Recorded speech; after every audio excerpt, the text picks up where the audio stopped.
नाही, ही बंडखोरी नाही आहे. हे शहरात ज्या समस्या आहे, ज्या सोडवल्या जात नाही आहे, त्यासाठी मी ही माझी भूमिका घेत आहे.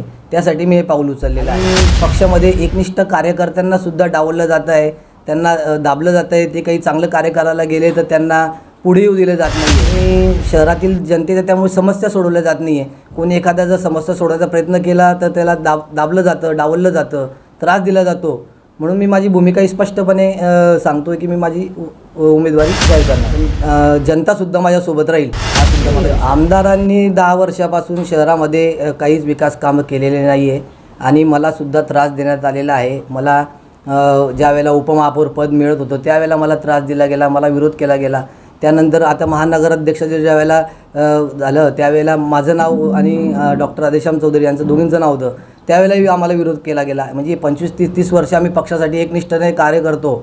आमदार महोदय तरी 2 वेळा पक्ष सोडून काँग्रेसमध्ये गेले आणि त्यानंतर परत ते पक्षात येऊन त्यांनी उमेदवारी मिळवली. पण आम्ही एकनिष्ठ असून 25-30 वर्षापासून कार्य करतोसुद्धा आमच्याकडे दुर्लक्ष केलं जातं. प्रत्येक आमच्या कार्यात आम्हाला त्रास दिला जातो. आमच्या प्रभागामध्ये आम्ही निधी मागितले तर आम्हाला निधी दिले जात नाही. जे जवळचे काही व्यक्ती असतील त्यांना, नातेवाईकांना, जिथे आपले लेआउट असतील अशा ठिकाणी निधी देऊन रस्ते केले जातात आणि ज्या प्रभागांमध्ये लोकांनी यांना निवडून दिलं आहे, यांना मतं दिले त्या ठिकाणी निधी दिला जात नाही. आम्ही वारंवार मागून हां, आमदार जे आहे शहराचे आमच्या त्यांच्यावर वेळेला कोळी समाजाला पक्षाकडून डावललं येत आहे. पूर्ण महाराष्ट्रात कुठेच कोळी समाजाला भाजपातर्फे तिकीट मिळालेलं नाही आहे. जिल्ह्यात तर मिळालंच नाही आहे, पण इतर ठिकाणीसुद्धा कुठे म्हणजे विचार केला जात नाही आमच्या समाजाचा. काय विचार केला जात नाही? आमचा समाज कित्येक वर्षापासून भारतीय जनता पार्टीच्या पाठीशी आहे, परंतु त्यांना डावललं जातं, विचार केला जात नाही. सर्व पत्रकार बांधव आणि भगिनी या सर्वांचं मी या ठिकाणी स्वागत करतो. आपल्या सर्वांना माहितीच आहे की विधानसभेची रणधुमाळी चालू झालेली आहे.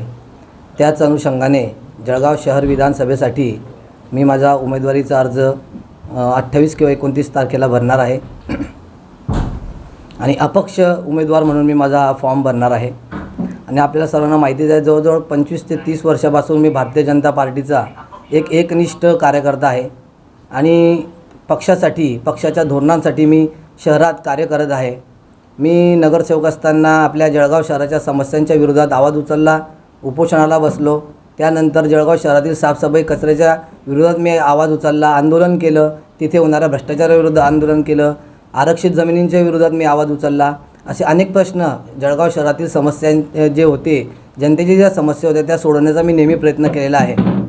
आणि जवळजवळ मी 30 वर्षापासून या पक्षात एकनिष्ठ कार्यकर्ता आहे आणि यापूर्वी पक्षासाठी मी नेहमी एकनिष्ठतेने, इमानदारीने कार्य केलेलं आहे. आणि आज मी जळगाव शहर विधानसभेसाठी इच्छुक असताना मला त्या ठिकाणी नाकारलेलं आहे. म्हणून मी माझी अपक्ष उमेदवारी जाहीर करतो. जळगाव शहराच्या विकासासाठी आपल्या सर्वांना माहितीच आहे की जळगाव शहरामध्ये किती अडीअडचणी आहेत, किती लोकांच्या, जनतेच्या तक्रारी आहेत, पण त्या सोडवल्या जात नाही. इतरांना आपण संधी दिली, त्या 10 वर्ष संधी दिली, त्या 10 वर्षात त्यांनी काही काम करून दाखवलेले नाही आहे. आणि त्या अनुषंगाने जळगाव शहराच्या विकासासाठी मी आवाज उचलत आहे आणि जळगाव शहरासाठी मी माझी उमेदवारी दाखल करत आहे. शहरातील जनतेसाठी, शहराचा विकास होण्यासाठी, शहरात मूलभूत सुविधा मिळण्यासाठी, या सर्व गोष्टींसाठी मी माझा विधानसभेचा अर्ज दाखल करणार आहे. नाही, ही बंडखोरी नाही आहे. हे शहरात ज्या समस्या आहे, ज्या सोडवल्या जात नाही आहे, त्यासाठी मी ही माझी भूमिका घेत आहे. त्यासाठी मी हे पाऊल उचललेलं आहे. आणि पक्षामध्ये एकनिष्ठ कार्यकर्त्यांनासुद्धा डावललं जातं आहे, त्यांना दाबलं जातं आहे. ते काही चांगलं कार्य करायला गेले तर त्यांना पुढे येऊ दिलं जात नाही आहे. आणि शहरातील जनतेच्या त्यामुळे समस्या सोडवल्या जात नाही आहे. कोणी एखादा जर समस्या सोडवायचा प्रयत्न केला तर त्याला दाबलं जातं, डावललं जातं, त्रास दिला जातो. म्हणून मी माझी भूमिका स्पष्टपणे सांगतो आहे की मी माझी उमेदवारी जाहीर करणार आहे. तुमच्यासोबत पालिकेतील किती नगरसेवक तुमच्या बाजूने राहणार आहेत? नाही, पालिकेतील नगरसेवक मी प्रत्येक नगरसेवकाला, कार्यकर्त्यांना भेटणार आहे. आणि पक्षात निश्चितच नाराज नगरसेवक कार्यकर्ते आहेत, ते निश्चितच माझ्यासोबत राहतील अशी मला आशा आहे. पण जनतासुद्धा माझ्यासोबत राहील हा सुद्धा मला विश्वास आहे. तुमचा रोख आहे तो आमदारांवर आहे की पक्षश्रेष्ठींवर आहे?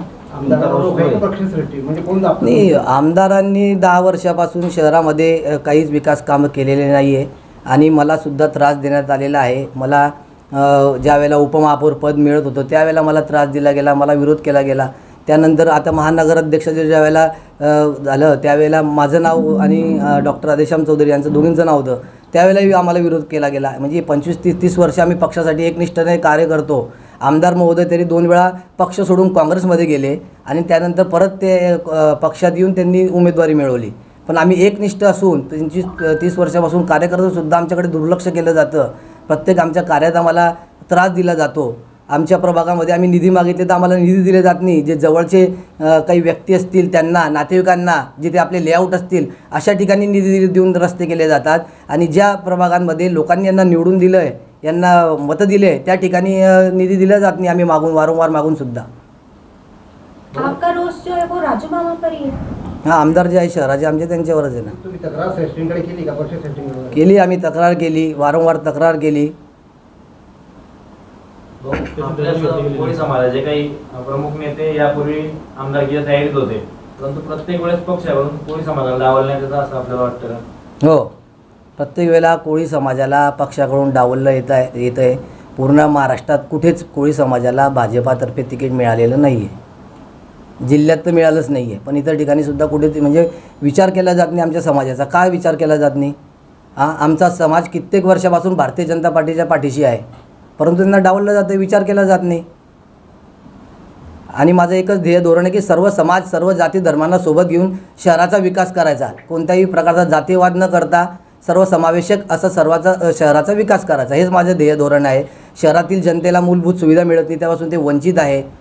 रस्त्यावर खड्डे पडलेले आहेत, खड्डे 10-10 वर्षापासून खड्डे, ते रस्ते होत नाही आहे. निधी आणू शकत नाही आहे. निधीची मागणी केली तर मुद्दामून निधी द्यायचा नाही, जे जवळचे त्यांनाच द्यायचा, त्याच याच्यात जास्त टाकायचा. जिथे आपले लेआउट असतील तिथे निधी वळवायचा, जे आपले जवळचे तिथे नातेवाईकांच्या प्रभागामध्ये निधी वळवायचा. मग बाकीचे नगरसेवक का ते तुमच्यासाठी काम करत नाही का? बाकीच्या शहरातील जनतेने, इतर जनतेने तुम्हाला मतदान केलं नाही का? केलं ना मतदान, मग काय तुम्ही दुर्लक्ष करतात? तुमच्या निर्णयावर तुम्ही ठाम आहात का? हो, मी माझी विधानसभेची उमेदवारी करणारच. उद्याला जर समजा फडणवीसांचा तुम्हाला फोन आला, मी वरिष्ठांना सांगणार ना, मी वरिष्ठांना सांगणार माझ्यावर काय अन्याय झालेला आहे, कसा त्रास दिला गेला आणि कसा त्रास दिला जात आहे. त्यासाठी मी ते वरिष्ठांना सांगणार आणि माफी मागणार की मी मला पुढे काही हे नाही आता. म्हणजे कोणत्याही परिस्थितीत तुम्ही निवडणूक लढवणार? हो, निवडणूक लढवणार. बरं, पक्षत्याग करणार, पक्षाचा राजीनामा देणार? नाही, मी अपक्ष निवडणूक लढवतोय ना. पक्षाचा राजीनामाचा विषय तो नंतर आहे. पण मी शिवसेना से सुनील महाजन, उन्होंने अब तक काफी बार है ना राजू मामा पर आमदार पद होने पर भी उन्होंने कुछ नहीं किया है, तो मीन्स आप उनसे सहमत हो? सुनील महाजन से आप सहमत हो? उन्होंने सुनील महाजन समजा ते विरोधक आहे, त्यांनी त्यांच्या हिशोबाने त्यांचे प्रश्न मांडलेले आहे आणि मी पक्षात आहे, मला माहिती काय काय घडलेलं आहे, त्यामुळे मी ते विषय मांडतोय. भाजपामध्ये सातत्याने जे प्रामाणिक आहेत त्यांच्यावर अन्याय होतो, त्यांच्याकडे दुर्लक्ष केलं जातं असं आत्तापर्यंत म्हटलं जात होतं.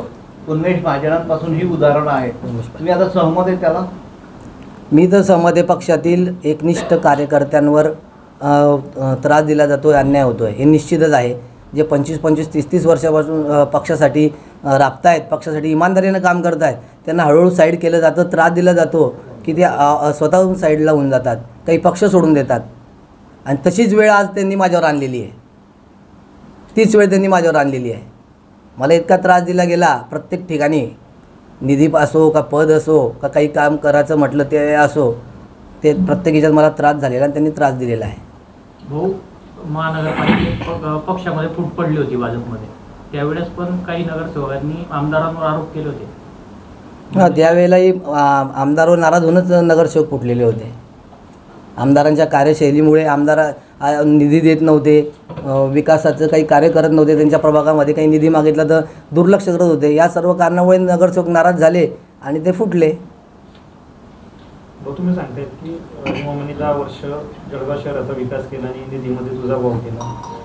ह्या सगळ्या गोष्टी होत असताना 10 वर्षामध्ये आपण पक्षश्रेष्ठींकडे कधी तक्रार केली नाही किंवा कधी मीडियामध्ये जाहीर वाच्यता केली नाही? पक्षश्रेष्ठींकडे आम्ही वेळोवेळी सांगितलेलं आहे की भाऊ, आम्ही शहरात कोणत्या तोंडाने लोकांकडे जायचं? शहरातील जनता नाराज आहे. रस्ते नाही, गटरी नाही, मूलभूत सुविधा नाही, लाईट व्यवस्था व्यवस्थित नाही, पाणी व्यवस्था व्यवस्थित नाही. दर पावसात खड्डे पडतात, 1-1 वर्ष बुजवले जात नाही.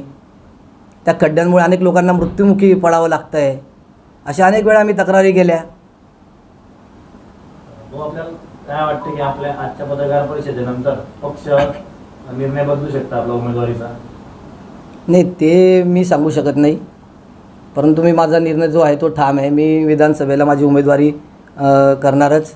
आणि तुम्हाला माहिती आहे, निवडणूक म्हटली म्हणजे हार आणि जीत काहीतरी एक होणारच. पण मी त्या कोणत्याही गोष्टीला न घाबरता शहरातील जनतेसाठी, शहराच्या विकासासाठी आणि अन्यायाच्या विरोधात आवाज उचलण्यासाठी मी माझी उमेदवारी करणार. भाऊ, तुमची उमेदवारीमुळे सरळ ते भाजपला फटका बसणार असं वाटतं? नाही, शहरातील जनताच नाराज आहे ना. मी काय बोलणार, शहरातील जनताच नाराज आहे. इतक्या समस्या आहे. 10 वर्ष तुम्हाला दिल्यानंतरही तुम्ही शहराचं रंगरूप बदलू शकले नाही ना. शहरातील जनताच नाराज आहे. जनतेला बदल हवा आहे. बदल हवा होता तरी लादला गेला आहे उमेदवार. जब आपने जुलाई और अगस्त में आपको आश्वासन दिया गया था आंदोलन पर बैठे थे तब, तो उसके बाद में कुछ चेंजेस आया था? नाही, जब तक मैं जेव्हा मी उपोषणाला बसलो त्यावेळेला मला शब्द देण्यात आला की वो आम्ही याच्यात काही बदलाव करू. तर सुरुवातीचे काही दिवस आयुक्तांनी ज्या ठिकाणी आपण आवाज उचलला होता त्या ठिकाणी थोडीफार सुधारणा केली, परंतु त्यानंतर ते प्रशासकपदी बसले आणि बदली झाली. त्याच्यानंतर आता तशीच परिस्थिती आहे. आणि शहरातील परिस्थिती तर आपण सुद्धा बघत, आपण सुद्धा शहरातलेच रहिवासी आहेत आणि आपल्या सर्वांना माहिती की शहरातली परिस्थिती काय आहे. 1-1 वर्ष शहरातील रस्त्यांचे खड्डे बुजवले जात नाही, ॲक्सिडेंट होत आहेत, लोकांना मृत्युमुखी पडावं लागते, कोणाला कमरेचा त्रास, कोणाला मानेचा त्रास. अधिकाऱ्यांवर पकड नाही, प्रशासनावर पकड नाही. आणि आपण काही बोलायला गेले, सांगायला गेले तर मग वरिष्ठांकडे आपल्याबद्दल खोटं सांगून आपलं कानभरणी करणे, त्रास दिला जाणे. भाजपमध्ये तुमच्यासह अनेक इच्छुक होते की जे उमेदवारी मागत होते. आता या सगळ्या नाराजांची मोठ तुम्ही बांधणार का? मी जर बोलला ना, भारतीय जनता पार्टीत जे नाराज असतील त्या सर्वांना मी भेटेल. मी त्यांना विनंती करेल, मला मतदान करा, शहराच्या विकासासाठी मतदान करा. आणि मी मी माझ्या एकट्यावर अन्याय झाला म्हणून मी आवाज उचलत नाही. हा तुमच्या सर्वांच्या वतीने मी आवाज उचलतो त्या होणाऱ्या अन्यायाच्या विरोधात. तर आपण सर्वांनी मला मदत करावी मी त्यांना विनंती करेल. आणि शहरातील तर जनता नाराजच आहे, ते वेळावर कळेलच काय नाही. बरं, तुमच्या बंडखोरीने तुम्हाला राजकीय कारकिर्दीत होणारा नुकसान याबद्दल काय बोला? राजकीय कारकिर्दीचं जे नुकसान म्हणतायत, मी शहरातील जनतेसाठी आवाज उचलतोय, जनता ठरवेल. जर पक्षाकडून आपल्यावर काही कारवाई करण्यात आली तर आपला पुढचा पण काय असणार? मी त्या गोष्टीला सामोरे जाईल. त्यांनी तुमचा मनात धरण्याचा प्रयत्न केला, गिरीश भाऊ असतील किंवा देवेंद्र फडणवीस असतील, तर त्यांनी तुम्हाला थांबवायचा तुमचा निर्णय का असेल? एका म्हणजे मी सांगितलं ना, माझ्यावर जो अन्याय झालेला आहे तो मी स्पष्टपणे त्यांना सांगेल आणि मी त्यांना माफी मागून घेईल की मला माफ करा, मी माझी उमेदवारी करणारच आहे. काय पक्षाकडून जर ऑफर आली, महाआघाडी कुठल्या पक्षाकडून ऑफर आली तर तुम्ही स्वीकारायला? मी सर्व कार्यकर्त्यांशी चर्चा करेल, वरिष्ठांशी चर्चा करेल, माझ्या घरातले, परिवारातले माझे भाऊ बंद असतील, सर्वांशी चर्चा करूनच मी निर्णय घेईल काय करायचं काय नाही. पण आपल्यासाठी आणि एक मी सांगतो की मी ही जी निवडणूक लढवतोय शहरातील जनतेसाठी मी लढवतोय. जनतेला जे मूलभूत सुविधांपासून वंचित राहावं लागतं आहे त्यासाठी मी लढवतोय. आणि धनशक्ती विरुद्ध जनशक्ती असा माझा नारा आहे. आपल्यासारख्या पक्षामध्ये आणखीन काही नाराज आहेत असं तुम्हाला वाटतं का? कोण नाराज नाही आहे त्या पक्षात? मग या सगळ्यांची तुम्हाला साथ आतून मिळू शकते? मी विनंती करणार आहे. शेवटी त्यांचं मन, आता त्यांचा स्वाभिमान, त्यांचं मन ते ठरवतील काय. जर त्यांच्यावर अन्याय झाला आहे तर त्यांनी ते मदत केली पाहिजे, कारण मी सर्वांसाठी आवाज उचलला आहे. आपली भूमिका कधीपर्यंत जाहीर होईल की आपण अपक्ष लढणार किंवा कुठल्या तरी पक्षाची उमेदवारी घेणार अशी आपली म्हणजे येणाऱ्या 28 किंवा 29 तारखेला मी माझा उमेदवारी अर्ज भरणार आहे. किती? 28 किंवा 29 या 2 दिवस, येणारे 2 दिवस भरेल मी.